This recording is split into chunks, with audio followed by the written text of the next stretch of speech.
I just went through the whole like hair filler thing. Do you feel like you could explain what hair filler is now? I thought it was like plugs. Hair plugs. So you thought hair filler was filling up hair that's like falling out. Right. You know, so that's also true. Okay, here's what a hair filler is.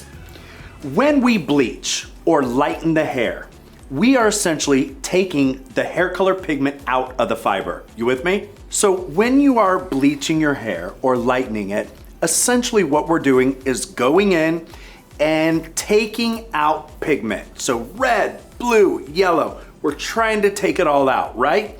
So you reach your highest level you've ever been, that platinum that you've always dreamed of, and you were so over it and wanted to go back to the dark side. Guess what we have to do? We have to put all of that pigment back. It's like borrowing money from a friend, right? Let's say you roll up through the drive-thru and you're like, I need $5. And they're like, sure, I'll give you $5, but when we come through the drive-thru tomorrow, I'm gonna need that $5 back. So it's very similar. If I give you my pigment of red, blue, and yellow, and I wanna go back, I need those pigments back. So you gotta give them up. The reason why we fill the hair is so that when light reflects off of it, all the color molecules are playing together and the tone is true. So you may have had an experience and a whoopsie daisy when you've gone platinum, went to Sally Beauty and bought pitch black hair because you wanted midnight and it showed up green or dull and lackluster. You know why it did that?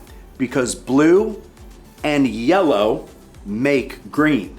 You're missing red and orange, boo. So you gotta fill it in. Anything that replaces pigment back is essentially a hair filler.